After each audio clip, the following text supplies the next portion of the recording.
Welcome to the AI Hustle Podcast, the podcast where we break down the latest in AI news, tools, and interview experts helping you hustle and do more using AI. If you've been following the podcast for a while, you'll know that over the last 6 months, I've been working on a stealth AI startup. Of the hundreds of projects I've covered, this is the one that I believe has the greatest potential. So today I'm excited to announce AIBox. AIBox is a no-code AI app building platform paired with the App Store for AI that lets you monetize your AI tools. The platform lets you build apps by linking together AI models like ChatGPT, Midjourney, and 11 Labs. Eventually, we'll integrate with software like Gmail, Trello, and Salesforce, so you can use AI to automate every function in your organization. To get notified when we launch and be one of the first to build on the platform, you can join the waitlist at aibox.ai. The link is in the show notes. We are currently raising a seed round of funding. If you're an investor that is focused on disruptive tech, I'd love to tell you more about the platform.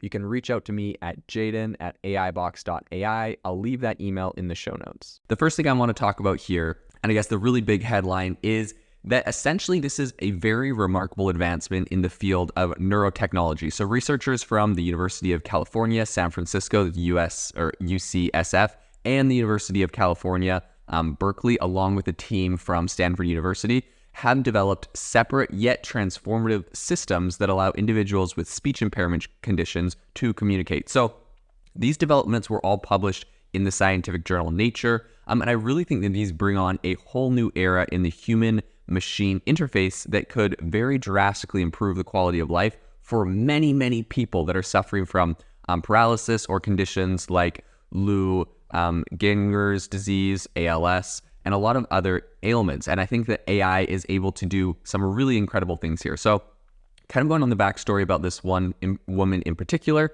back in 2005, Ann Johnson was left severely paralyzed and speechless after she had a stroke. Now, this is a condition that can happen after strokes.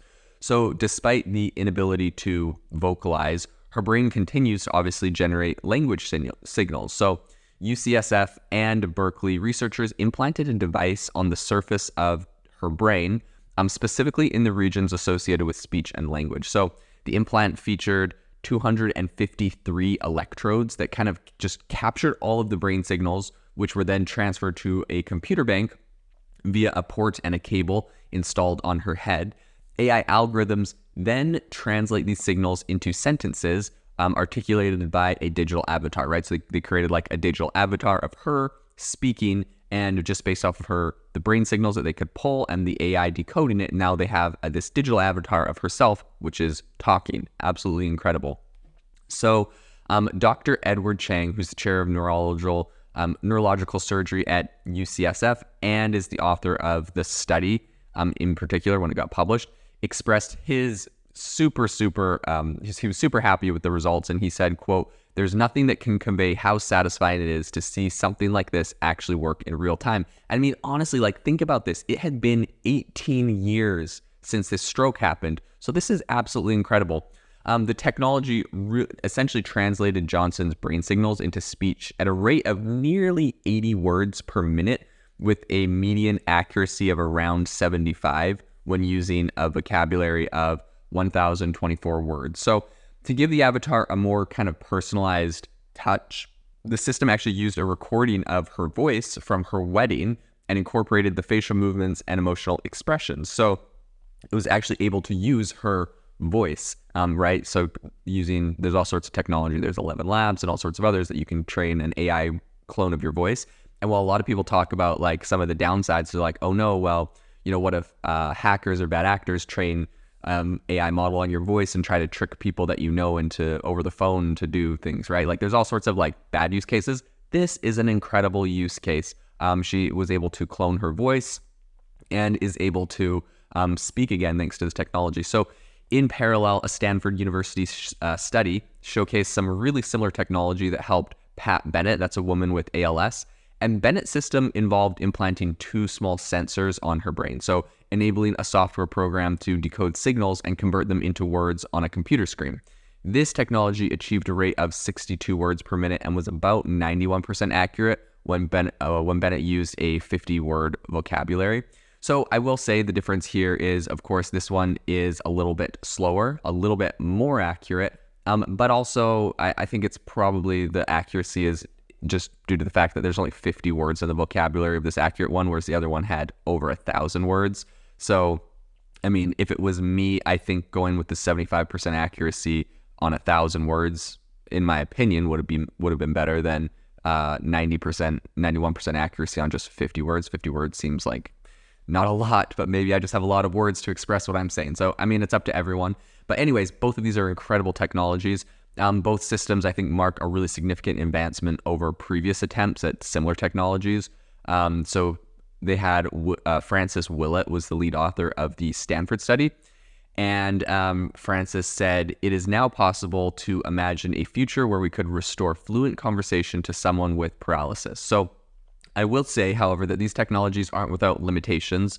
Editorial commentary alongside the studies pointed out that the systems currently demand the expertise of very highly skilled researchers for operation and maintenance. And moreover, both Johnson and Bennett have some residual facial movement, leaving questions about kind of the effectiveness of this technology for individuals without any muscle control.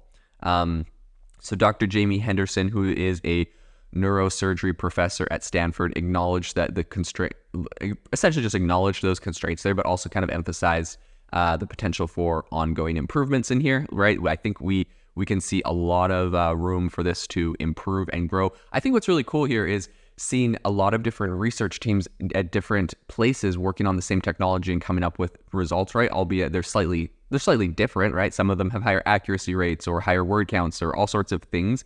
But I think, honestly, developing these things all kind of independent, finding out really great use cases for this, eventually the best models will all converge, and we're going to build something really incredible. But this is a major problem, and this is incredible the way they're trying to solve this. So I think as the technology continues to evolve, it really paves the way for more adaptable, efficient, and possibly even wireless communication solutions for these, for people that are unable to speak, right? Because currently this is like an implant in your brain. If you look at the pictures, there's a wire coming straight out of her head into the system. And so being able to do this wireless, I think, will be a big deal. I think probably what Neuralink and others are doing is going to also be able to help in a lot of these cases. So for Johnson, I think this technology is going to make her aspirations of becoming a counselor a reality. And for Bennett, the chance to stay connected with the world becomes more attainable. I think despite the hurdles that obviously are going to lie ahead, I think these groundbreaking studies point to a future where barriers to human communication can be significantly lowered, if not entirely eliminated.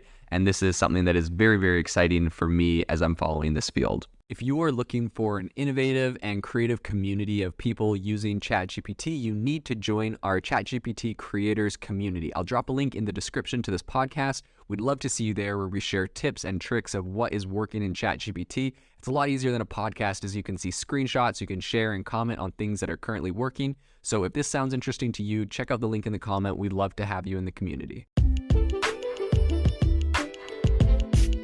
Thanks for tuning in to the AI Hustle podcast. If you could do us a massive favor, we would really, really appreciate it if you could leave us a review wherever you get your podcast. This helps people find the podcast. It helps people know this is a good place to go. And we would really, really appreciate it, as it helps us continue to bring on incredible guests and share incredible content for you to listen to.